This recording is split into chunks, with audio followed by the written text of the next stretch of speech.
Hello, everybody, and welcome to Defuse. I'm Alan. IHOLDSHIFT on it for you. I'm Austin Visions Neil. And boy, howdy, did we have some games today, Austin. I mean, we had 3 of them, if we're being specific, but We did. Beyond that, they were all game 5s. It's about time, right? After the first 2 days, we're almost all 3-0s. We've got ourselves some ball games to go over.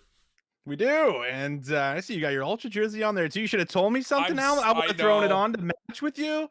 You're throwing us off. know. I thought the synergy was in, and it's Valentine's Day and everything. I know. Oh, we're gonna have to just roll forward and forget that, just like we just had Oh. also OpTic forget their search and destroys, right? We gotta just wipe the slate clean. They definitely forgot something. That's for darn sure. But we'll get there because that's a lot that we could talk about that all day long. Let's start with where we started. Actually, day number 3. We're going all the way back because again, if you missed our last show, which by the way, if you're not already listening to the Defuse on your major and favorite podcast providers, you're just wrong. Go ahead and do that. Spotify, Apple Podcasts, Google Podcasts. There's another one out there I'd never heard of before. I think it's called Weezer or something. I don't know. I've never heard of it before, but it was there and it uploaded it to it. So we're happy about that. It's also on YouTube in case you missed any of our episodes. It's Wednesday, Friday, and Sunday. And I guess it's important for us to note that we're giving away some stuff at the end of the show today. New York Subliners Team Pack going to be given away. If you just type !giveaway in the chat, live chat here on Twitch, you'll get a link to the tweet. All you have to do is retweet it. Follow the both of us and the Defuse Twitter account, and you're in. Really pretty simple.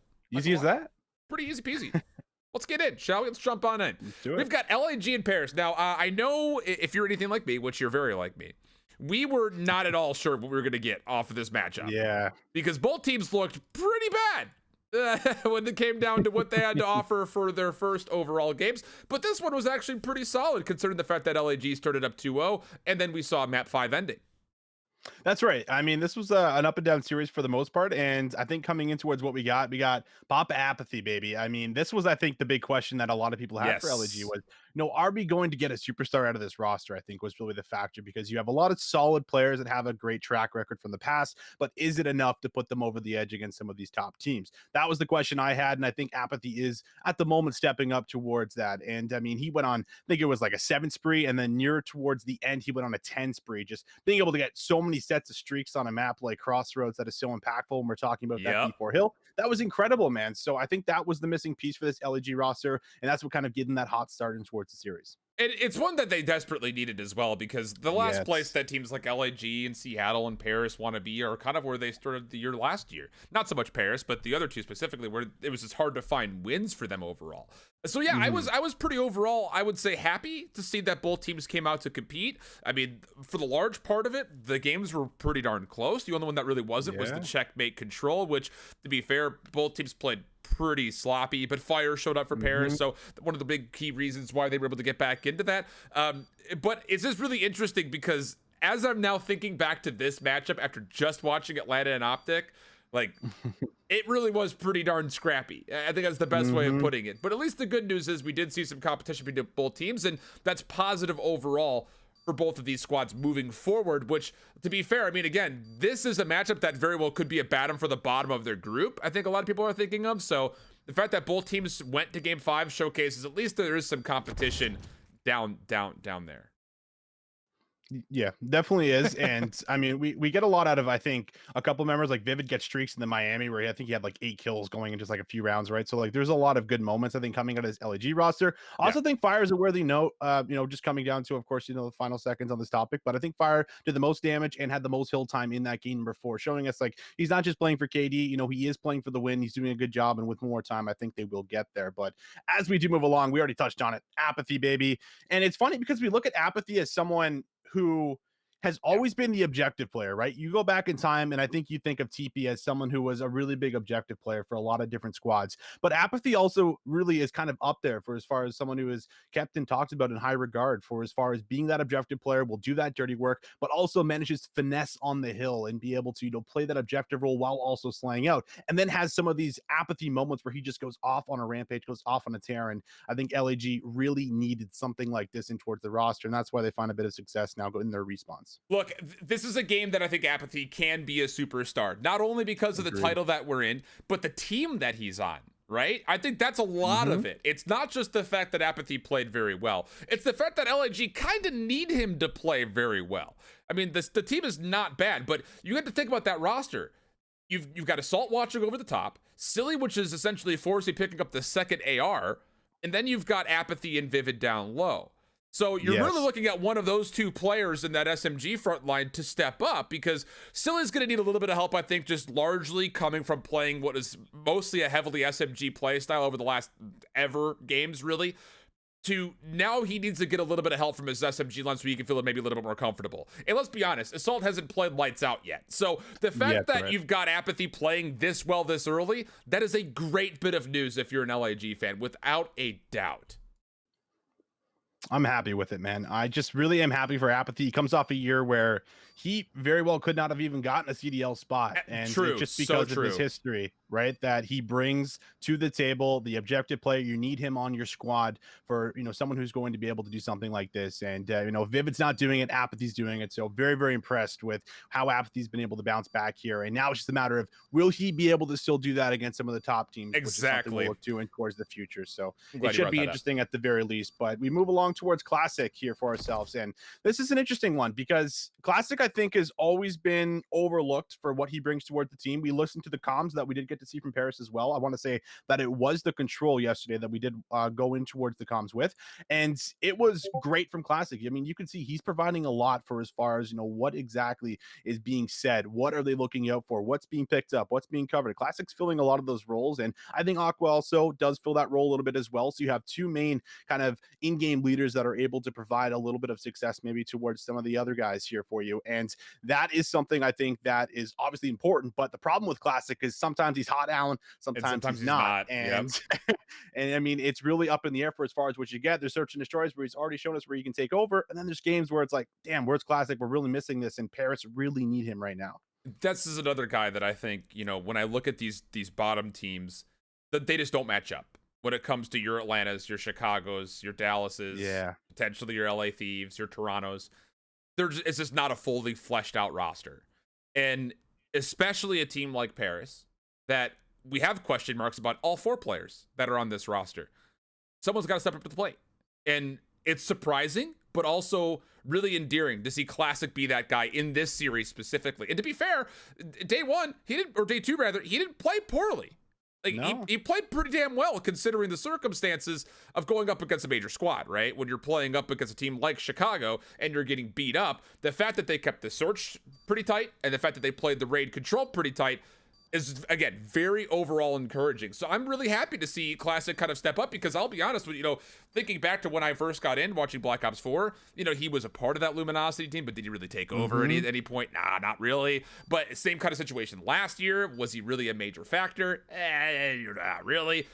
This would be great if he were to step up and be one of the main central focus points for this Paris roster, because they need it. I mean, we talk so largely about how we just don't know what's going to happen with Paris any given day of the week. And then without that kind of, transitioning straight on over, we got to speak about what is happening currently with your Toronto boys, because oh my goodness, dude, did they ever play so well? Toronto finds themselves a 3-1. I had it going Florida's way in my predictions. Boy, was I wrong, because that was some of the best hardpoint that I think we've seen so far this year out of the Toronto Ultra.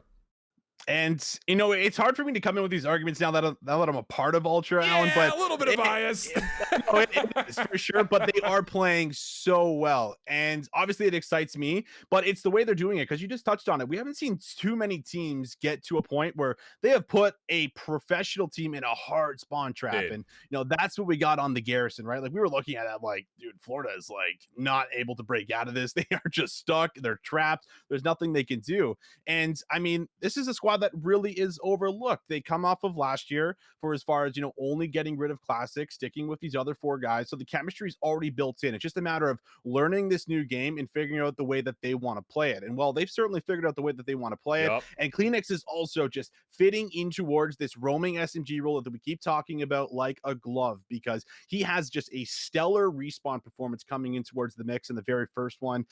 Just able to translate that also in towards the rest of the games. I mean, it really feels like this this Ultra squad is online just because they already have that built-in chemistry. They're learning the games, and they're going to be able to get themselves to a point where I think they will be able to contest these top squads and, will not be underestimated as much going in towards the rest of the season. I'm going to take the other side of the coin here and just give shout outs to our big boy Wake because, dude, he is looking all he could.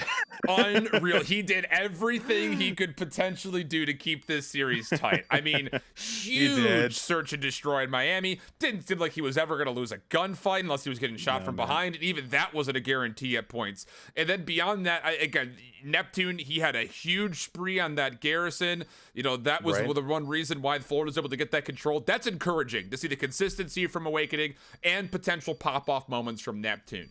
But with that all in mind, we would be remiss if we didn't spend an extra 2 minutes talking solely on what Cammy and Kleenex are doing, because are you kidding me? At the beginning of Modern Warfare, I was watching, I remember at Minnesota, I said, someone's got to help Cammy. And then Kleenex comes in halfway through the year. He steps up into that role. And this duo is one of my favorite duos right now to watch in Call of Duty. Yes, I say that right next to like Scump and Formal and a BZ and Sip. They're so damn fun to watch play.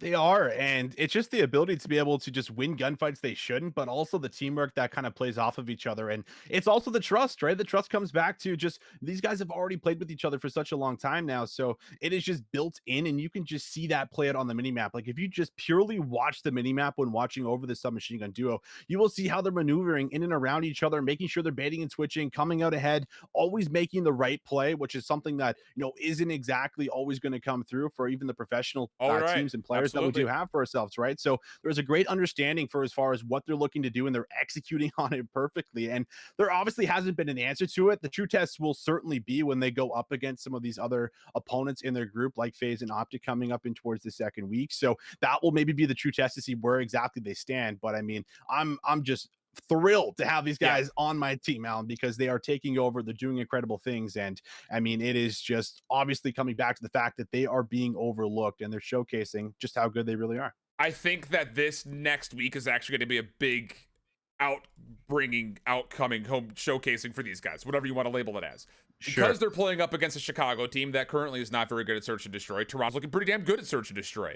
And then you're playing up against an Atlanta team that, let's be honest, they are not doing well with holding hard points. Again, we'll talk about that later.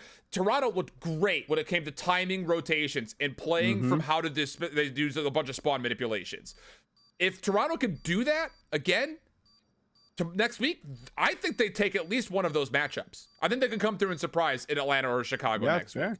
I don't think there's a reason that you could sit there and say the otherwise. I mean, they looked great in search and destroy, and beyond that, their timings on both the Crossroads and the Garrison Hardpoint were near flawless. So, yeah, I think that there's good hope if you're a Toronto fan that you have a chance to beat, if not both, potentially one of the two between Atlanta and Chicago next week. I think that's a very realistic possibility. But let's transition over here, because New York and LA, this was a very tight 3-0. I'm not considering this a 3-0. I mean, this was a tight series, back and forth all the way. 252-41 to Moscow, 6-5 the search on Miami, and then a 3-2 raid. All the maps could have gone either way. I mean, it could have been a 3-0 for New York. Let's be completely honest. It could have been. I gotta get your initial thoughts. I have mixed feelings about this one, because on one hand, I'm like, damn, New York are out, swinging a little harder than I thought they would originally. And it's just heartbreaking because they're in control of just about all of those maps. And it's just a matter of them not closing out the final rotation, not being able to clutch up in the final S&D round. And it is just falling back onto, execution and maybe the nerves, right? We're talking about a lot of these, players coming in towards the mix, but there's a lot of eyes on a scene for as far as, does he have what it takes to stand in towards the professional league? Diamondcon comes up, which I will say Diamondcon had some great showings for himself. That 1v2, of course, in Miami definitely was, one of the big talking points for as far as this guy. He does ice up. He is able to at least perform under the pressure here. So there's a lot of great takeaways for as far as what you can get. But on the other hand, here for ourselves, LAG are clutching up, man. Like, that is just so insane with, the ending of that hard point that we had on Moscow, coming down to the round 11s, a lot of the shot calls that were made during that search and destroy. Like, it just felt like they were able to just get to that final moment, and they were just clutching up, Alan. It was just incredible to watch. Kenny's show, man. It was just flat out. I mean, the crossfire between Kenny and Slasher and that P3 at Moscow, the flip rotation back to 4. Kenny finds another 3-piece. Incredible. Kenny went beast mode out of Miami. I mean, what do you want to say about it? And then TJ got streaks after that last huge 3K that he had right on the A zone in that final round 5. That's the only reason that New York gets spawned out and they're not able to control and then zone that A point. No, I mean, it's just the amount of ice that we saw from LA. Absolutely incredible. And again, that game, I think for a lot of people's money, should have gone the other way. And you can say about any of those 3 maps, but at the end of the day, you know, more maturity was showcased from LA, which I don't think there is say is to be expected. But with that in mind, are the Los Angeles Thieves potentially a top 4 team? Dallas loses to Minnesota. OpTic wins a single round of search and destroy. Are the LA Thieves top 4? I think it's fair to say they are. I mean, there's not too much that really sways my opinion to say they aren't, just for the simple fact that we saw TJ come online. We saw Kenny come online. These were the factors of, you know, do these guys still have what it takes to take over maps? Not to say that someone has to do that every single time you play a map, but having that in your back pocket certainly doesn't hurt. And that's what a lot of those players were, of course, known for. When we're looking back on towards, you know, Black Ops 4 with Kenny, even going back to World War II with TJ, these were what players, you know, were doing. So the simple fact that they're able to actually, you know, showcase, all right, man, these guys got the ice. They're looking really good. They're not dropping too many maps. Every single game mode, I think you could make an argument that they're certainly looking strong. I would say that it's fair to say that they are a top 4 team currently at the moment. I think that's there's a valid argument for it, but beating Minnesota and beating New York in a group where those teams very well could be in the middle, if not in the bottom, is not enough. Like, I want to see them play Dallas, obviously. That's the big key. I would need to see them play them, but they don't play them until the very end of week number 3, so it's going to be a while. And honestly speaking, if Dallas doesn't make some improvements in the next couple of weeks, I could actually see this LA Thieves team actually beating them. The thing about it is, this Group A is pretty soft, I think, overall. Compared to Group B, that's a fair point. Atlanta, Toronto, Chicago, Florida. Come on. I mean, like, those 4, not at all what I would consider to be bad. So I think it's kind of difficult, but in my mind, I'm not going to sit there and say that LA is a top 4 team yet until / when they beat Dallas. They would have to beat that opponent, I feel like, before I can make that call. Because even if they go, like, next week, they only play Seattle. They should win. Should win that matchup. And then they play London to open up their week number 3. They play that game on Friday. So there should be wins, and I think they're going to finish top 2 of their pool here, but I don't know. It'll be interesting to see, I think, what happens when we eventually get there, if they could potentially do that. But how about New York? And I think the question that I want to throw is, who is having the most surprising performance for you in New York, good or bad? I think Asim is giving me the most surprising performance so far. There's a lot of talk, you know, around who you could pick out. It's really hard to say that, you know, Clayster is really surprising performance because he's always just the solid rock on the squad. He never really performs bad, and he has his pop-off moments when they come. Diamondcon, I thought, had a great showing, but, you know, wasn't phenomenal. Asim was, I think, the really big factor for me because I wasn't convinced on Asim being the pickup when, of course, you know, we have Zuma dropping down and Hydra coming over. And Asim just felt like he was kind of being put in there just to fill the spot for the time being. But I mean, you have to think on, at least from his point of view, right? He is now fighting for a potential spot. If he has a great performance, New York starts to you know, win and pick up a lot of these dubs, then maybe they don't change anything at all. Because if you're winning, why would you try and risk something for as far as the roster that you currently have? I think that Asim has been able to step up. He had a moment where, you know, we were looking at that first map where he was taking over. They just didn't close out. So I think he's really the player that I am most surprised at for as far as performing this early in towards that first series. Look, I was going to say the same thing, and I know there's going to be a lot of people out there that are saying it's got to be Mac. He's playing poorly. He had a terrible control. The thing about it is, when I went back and rewatched that New York Subliners and LAT matchup, at no point in time was I looking and said, "Oh, Mac just blew this gunfight." Like, "Oh, Mac is costing. He was losing gunfights, yeah, but were they gunfights that were costing his team? Not really." So I have the defense, I think, for Mac, that even though he did not play to what I think a lot of expectations were for Mac after all the hype from last year, his immediate influence on that New York team when he got called up to play for the Subliners last year in Modern Warfare, I think we were all expecting more. But I don't think that this individual match of these 3 maps, you could sit there and say Mac is the most surprising in a negative way. I still think overweighing that is the team's positive influence from this performance specifically. So I think we're both kind of on the same page when it comes to that overall, and I'm glad that we are, because I think there's a lot of people that would say, well, Mac had a terrible performance, he's not it. I was like, give him a little bit of time here. But speaking of giving some people some time, how about the hot start from Seattle versus this London Royal Ravens team? Right. It gets extended to 5 maps. And those first 2 maps could have gone either way. London decided to essentially give away map number 1. I don't really know why they didn't shell that last part of the hardpoint time, but they didn't. So I don't know. Yeah. All right. So I'm not convinced, with this Surge lineup just yet. I will say congratulations. They picked up the first 2 search and destroy wins in one series. That deserves a clap. Let's go. It really does. Someone other than LAG, that deserves a second clap. Let's go.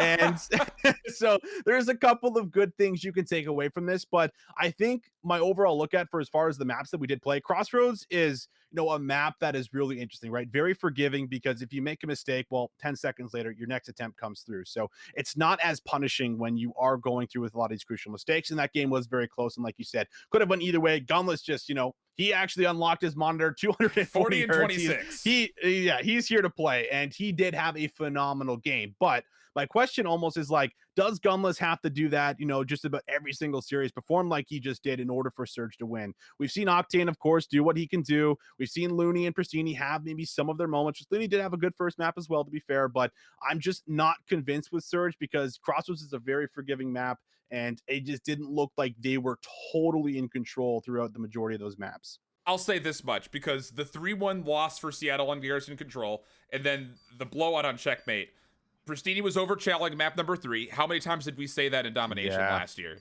That he was just making plays that weren't there. Trying to make plays that weren't there. And then Looney averaged about a single kill per hard point in the Checkmate. So I think there's something to be said about the ARs really did carry this roster today. But that raid search and destroy, everyone showed up. And even in the Checkmate search and destroy, both ARs were dominating for Seattle, but there were still good plays that were happening for Seattle overall. So I can't be too upset about, I think, largely about what was kind of seen there. Now, I think a lot of the eyes of the attention, though, was actually transitioned over to what Parasite was able to bring to the table. He played pretty damn well. I mean, a little slow to start, had a really good map 3, had an incredible map 5. This wasn't quite enough, even with the ace and the raid search and destroy. Yeah, it looked like Haggy was back in Black Ops 2, and unfortunately, I don't think too many of his teammates were back in Black Ops 2 with him, so it was kind of one-sided for as far as what we got, but I think Parasite did have a great showing. I mean, there is a lot of pressure on a player who's been fighting to get back in towards the league and, has been turned down or has been so close year after year after year, and then finally gets the attempt. It's like, whew, like, load off my shoulders. I'm here. I have a chance to prove myself, but guess what, Chris? You still got to prove yourself, and I felt like he did. Man, like, I've been kind of maybe low-key rooting for Parasite since the beginning of Modern Warfare, because I feel like he has been putting in an insane amount of work, and he is showing that he wants to get back towards the spotlight that he once was in. It's just, can Chris now do this going up against some of the other tougher opponents? Because Surge may be a win that they probably thought they could get away with, and they should have, but they didn't. So it's probably going to be a little bit difficult for them to go back and say, okay, like, let's try and see what went wrong. What are we going to be able to fix up? But just from Parasite's performance, I think he had a 1.0 KD on the day. He held his own. He had a good showing in towards the search and destroy. I am pretty happy with what Chris was able to bring to the broadcast today. I was happy not just because of how he played, but the fact that he was able to showcase himself using a 74U and an AR without any question. The durability between both of them, he played very, very well. Now, the problem that I have coming up is how far will they be able to hold composure with this new roster? Because they've got New York and they've got Dallas next week, back-to-back days, day 2, day 3. Feel like you need to beat New York. Probably not much of an opportunity to beat Dallas unless a lot of things get polished, but that's where I think the focus needs to be. And if Parasite could show up and get some decent battles, if he pulls out that second AR against a Clayster, does well there, does well again versus a Dallas team that's looking incredible in the front line, I think you've essentially established all that you can. Because let's be honest, this London team is in trouble. If Dylan's not popping off, this team is in trouble. I mean, flat out. Alex, had a couple of great moments. And I think what they said on broadcast was like, that one map for Alex gained him more fans maybe he had all of last year playing for Minnesota. So accurate. And again, if Dylan doesn't pop off, I think this team is in some big trouble. Shawnee played well, to be fair, but again, You look at that collective four compared to the top in each of those groups right now, you just don't think it matches up on paper, I think, overall. Yeah, I think that's fair. And now as we move along, we kind of already gassed the man up a little bit here for ourselves here. But I mean, I was pretty impressed with what Gunless did. And I mean, that's pretty simple. He was able to find kills. He was just able to going find off the settings on his monitor.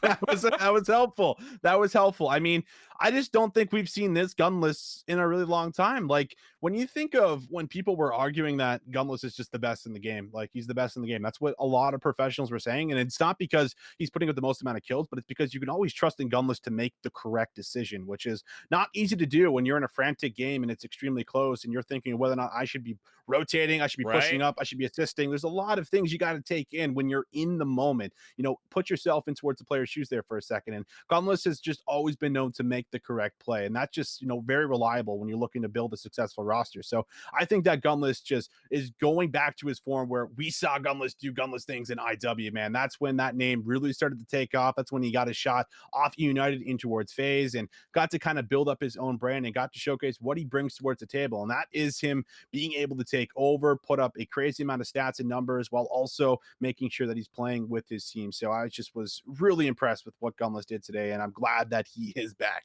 There were moments in both the previous two titles where we looked at Gunless and said, holy smokes. I mean, he had that very early Arklov P clutch up with Chicago last year. He had the Rampart in the back pocket for CWL Dallas Fort Worth in Black Ops 4 when Luminosity was able to win. Okay, and then that got GA'd and Luminosity kind of fell off. But it's just one of those things that, can we see another full year of consistency for Gunless? I think is the big question for me. And I think the problem is there are so many question marks in front of him. And I think at a certain point, if you continue to see Octane and Gunless as a tandem AR duo play lights out like they did today, and that front line is having problems through stage 1 going into stage 2, I think if you are management in Seattle, you have to drop both of those subs and pick up 2 solid subs out of the challenger scene. You cannot allow what could very well potentially be 2 of the best ARs in the game suffer losses if your SMGs are overchalling and not getting good Ws, because there were some really not great things up front. So I think he's activated, but how long, I think, is the real question. How long will he stay activated in my mind? We'll have to see. And Dallas, Minnesota, Allen.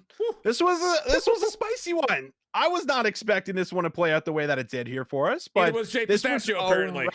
Yeah, he was definitely not ready.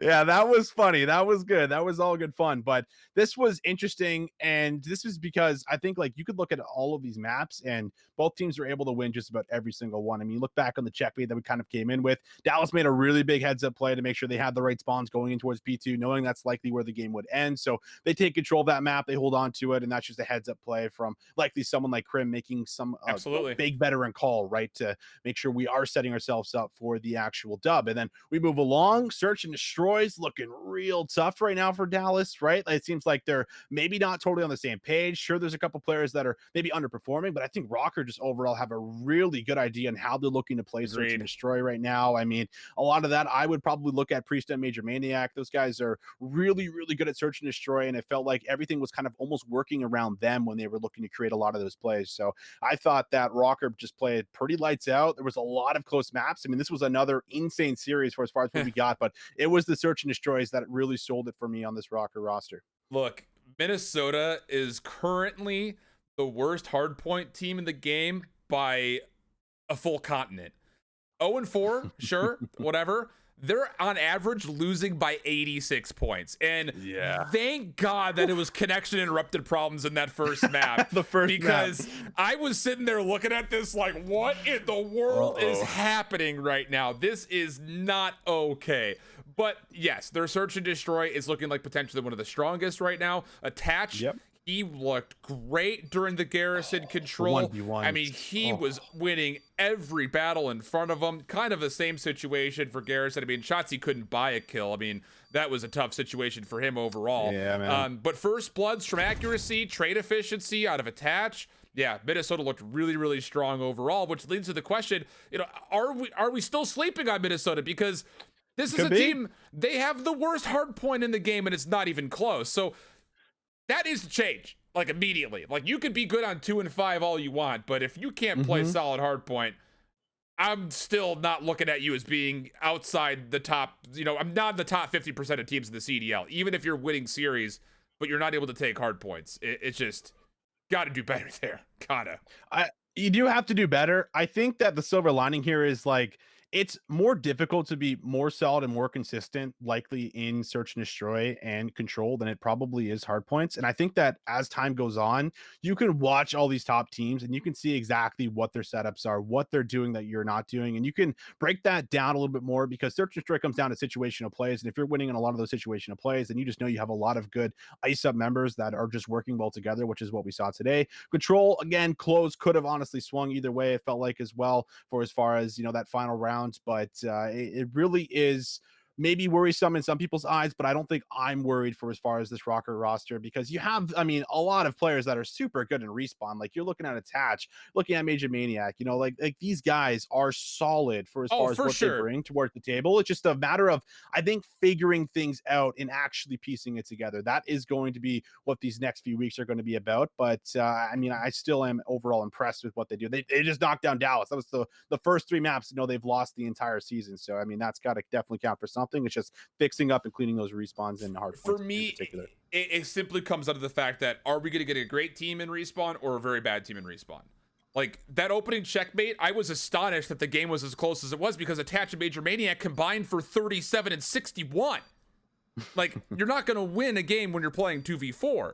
And the fact that Dallas, was still tested to a 250-201 stat line in that first opening checkmate was a bit surprising. So I don't know. There are things that need to change for sure. And I think there are also questions on my mind still. And again, if they're not consistently finding first bloods or if they're not finding the value of those trades because Dallas did not play good trades in those search and destroys today, right? They beat Dallas. I don't think if Dallas played them again, Dallas would lose again. That's kind of what my impression was. I felt that Dallas is overall a more consistent team through all 5 maps and modes than Minnesota was, which might not be a fair assessment, but that's just kind of how I feel. So I don't know. My feelings. It's Valentine's Day. Don't hurt my feelings. I don't know. All right, I'll let it go out. We're saying words. I don't know anymore. Oh, this next one though.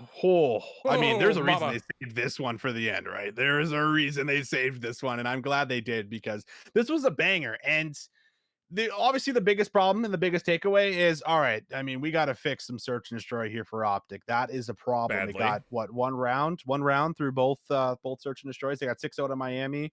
And it just did not look like they were ever on the same page. A lot of solo chows. I mean, the difference between looking at the red dots compared to the green dots on the mini map was like these guys are moving as a unit. They are looking to do things together.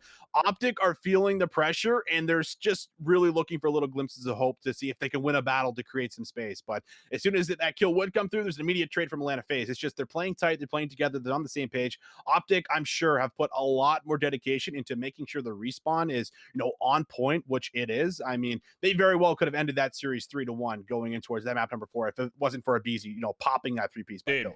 Abizi was something else, man. And there were moments, and if I'm remembering correctly, we said the exact same things at this point of the game last year, where it was like, what in the Abizi is happening right now? Like, he was absolutely incredible throughout the entirety of this series. I mean, Proper, he's a big fan of watching Abizi play Search and Destroy because he will literally sacrifice his life. It's just, Abizi, go run somewhere. We'll react based on either what you see or what kind of kills that you get. Like, he just plays with no fear, man. It's just, he knows exactly what he's about to find himself in. I'm going to be a 1v4 situation, maybe. I'm fine with that. Let's go see what happens. He's a finesse god. He looked absolutely incredible.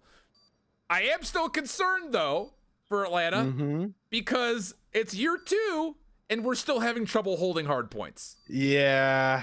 Like, it's Gunrunner P2 all over again. Every time I watch them with a favorable setup, I'm like, they're going to get broken. I just know they are. No reason they should be, but I feel like they're going to get broken.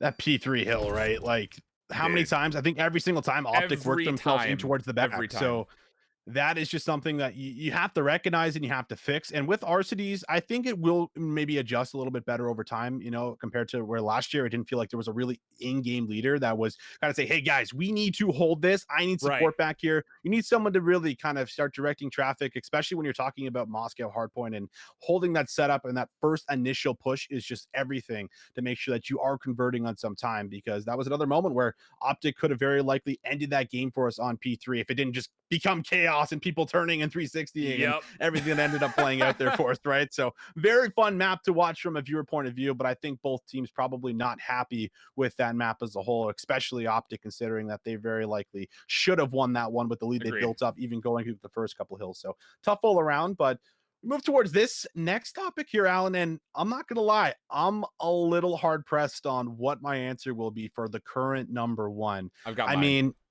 I'm sure you do. I think that I'm going to have to simply lean towards Atlanta because they beat OpTic.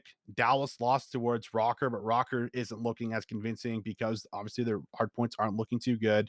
It's a close series for what we got. LA, they don't play the top talent yet, so hard to judge where they actually stand against, the best of the best. So I think for me, it's got to be Atlanta FaZe just off of these kind of week one results.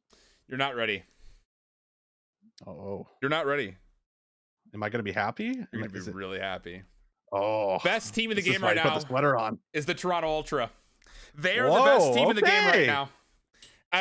Atlanta, the first series. There were some great moments for Atlanta. Their search and destroy looks disgusting, but I think a lot of that was actually the fact that Chicago's search and destroy did not look good. The Toronto Ultra played such great hardpoint all the way through. They spawn manipulated better than anybody today. Atlanta's biggest weakness right now is that they are being manipulated when it comes to the back spawns. I see Toronto beating Atlanta in the majority of the hard points. Flat out. If they were to play 10 times, I've got Toronto winning 8 of them. Just right now. I won't contest that. I know you won't. I know you're really happy about that. And then the search and destroy. Search and destroy overall, I thought that Toronto, again, played very complete as a squad. Going back and rewatching over how they played Florida, yeah, you might be able to sit there and say that Florida, not the strongest opponent right now. I disagree. I think Florida played a pretty solid series overall. Toronto just played nearly perfect in a lot of the times that we saw them, both on Crossroads and on Garrison. Their Miami looks were very diverse. There were a couple of wonky things that happened that they got punished for, but I have this Toronto team, like I mentioned, winning both, if not at least one matchup next week versus Atlanta and or Chicago. I think that they are playing that well right now this early as a complete squad. A little bit of concern over their control, but I think a lot of that was the fact that, again, it was a tight one. It came down to the wire. A couple of special plays happened. That Garrison control is nuts. I think Toronto's the best team in the game right now. All right. I like it. I mean, the true test is this upcoming week to see if they do actually have it in them. And that we'll find out then. And I think we're also number one players was the other thing we discussed, right? Who we think the number one player is in the game currently. Ooh. And it's hard, right? I think right now, I think Dashy is at least here for me. Okay. His stats that he's been putting up has been insane. We look into the search and destroys that we did get, and Dash, he did everything he could on that Miami, man. If like he was able to win a couple of those 1v1s when it came down to those clutch moments, like, I mean, maybe they're able to at least get a few more rounds on the board, work off that, and it's maybe potentially different. Hard to say, but I feel like Dashy's been holding his own. He's got one of the top KDs currently within the first week, and I've just been overall impressed with what he's been doing just in that role, right? That flex role, playing alongside Formal. I think he's been bringing it. So he's the player that's been standing out, at least to me, the most for this very first initial week. I'm going to go with the early favorite here of Abizi, which is, again, fantasy point wise, my top 3 going in were Dashy, Envoy, and Simp. But what Abizi does on the map is just, I mean, his role that he fulfills on Search and Destroy is something that nobody else is doing right now. It's just no one else is doing it. And he's coming with so much value, not only because he usually goes at least 1-for-1, but he just transmits that information so damn well. I think there could be also arguments that Kenny is up there right now with how he has gone from running the AR flex role, and he's doing it so damn well. So I don't know. I think that those are some pretty early favorites overall for who is currently number one. I also think there's a good conversation for Envoy for, again, being the selfless player that he has been so far. Pretty wild. So we'll see how things go. We are going to do some viewer questions. And while you guys start to get those questions in, remember that right underneath that, on that little bar over there, we're giving away a New York Subliner CDL team pack. Just giving it away. Just kind of feel like it. Exclamation point giveaway gives you the opportunity to jump on into that. It gets you to the Defuse, the social media, the Twitter post that we put out there. Follow it, retweet it. Pretty easy. You're in. We're going to draw that as soon as we get through all of this this viewer question thing. So as we get through, a lot of you guys are out here tonight. Again, we will be uploading this not just to YouTube. It'll be on Twitch for the highlights, but also, again, to Spotify, Apple Podcast, and Google Podcast. For your listening pleasure, we go Wednesdays, Fridays, and Sundays for largely around 30 to 45 minutes, which I'm actually surprised. We had more overall topics today, and we're actually kind of on par right now as far as where our time is concerned. So kudos to us. We're getting better too, Alan. We're getting better every day.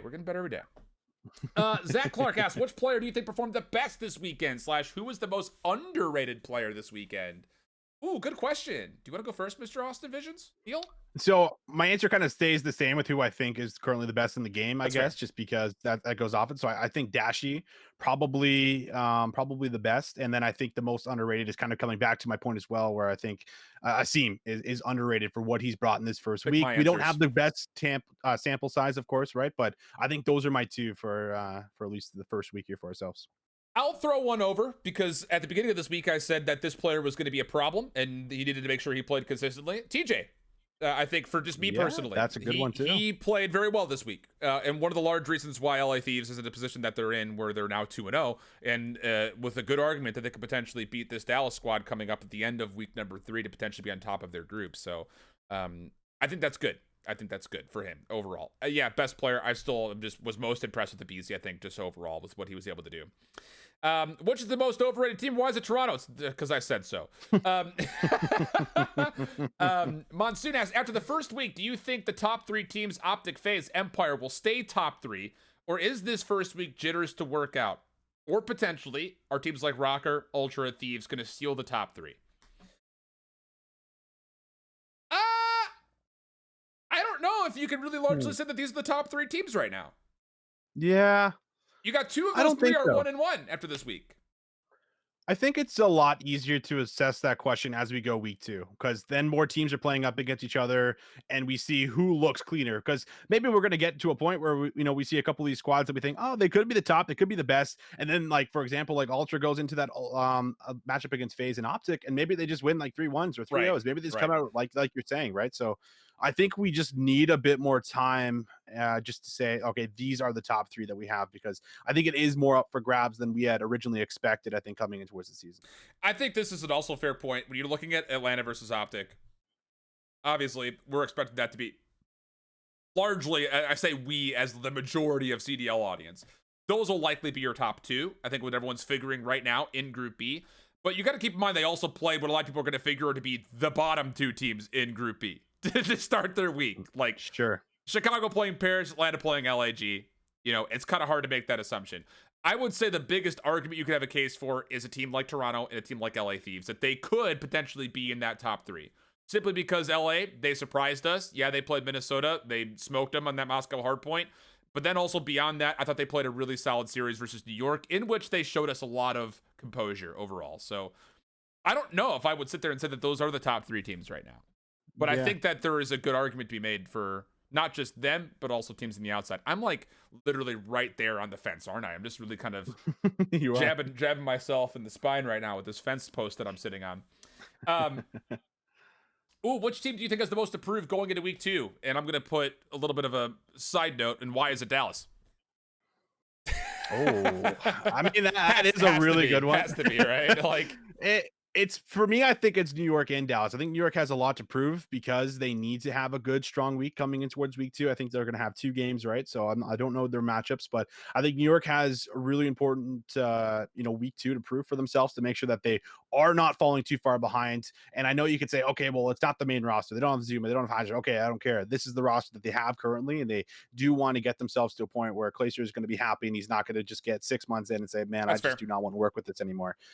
So I think that's going to be one. And I think Dallas is, a great example as well, because I mean, they did have a really poor performance today, and it is probably something I think they're going to bounce back from. This almost, I think, is another situation where it's like, okay, this needed to happen, just kind of like Wester, right? Where we talked about, okay, they needed to lose this cup so that they come back stronger. And I think that's maybe what we will get here out of Dallas. Hey man, well. Wester finished top 16 again this last week, so that I did not know. Yeah, they lost to I forget who, somebody.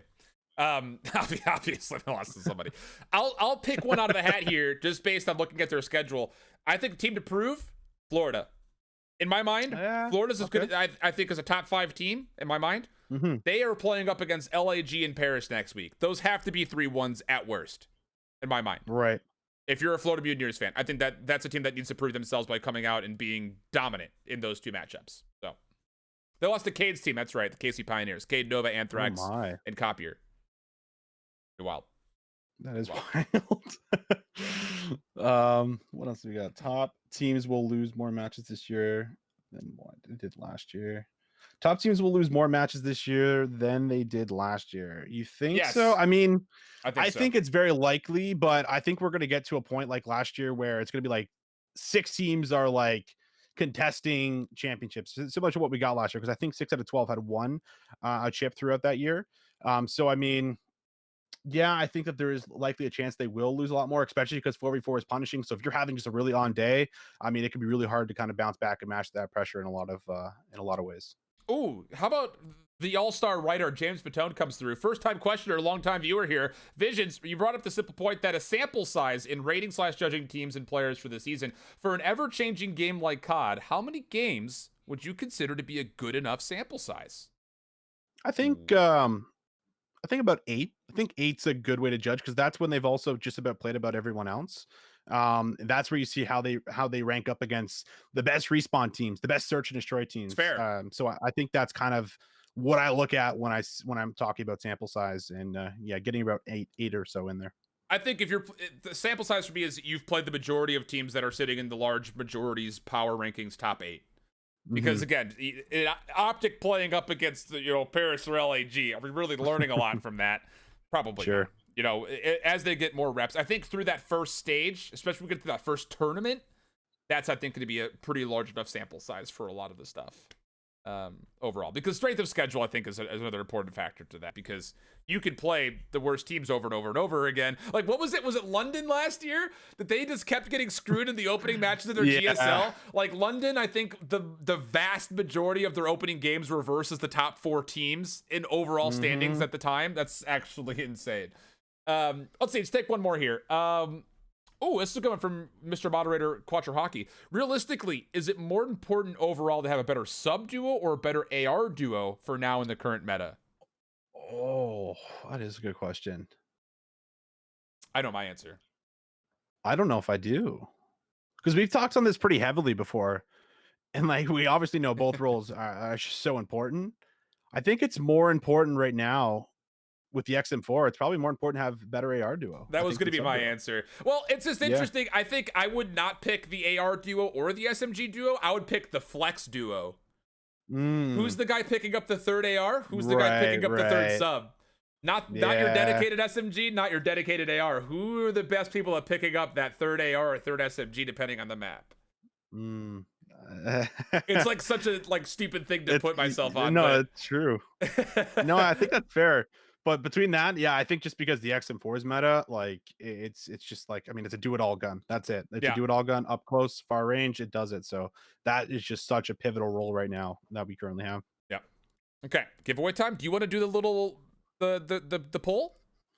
Okay. Yeah. Let me pull this up. Nice, dude. We're gonna do a poll. So hurry up. Better get there.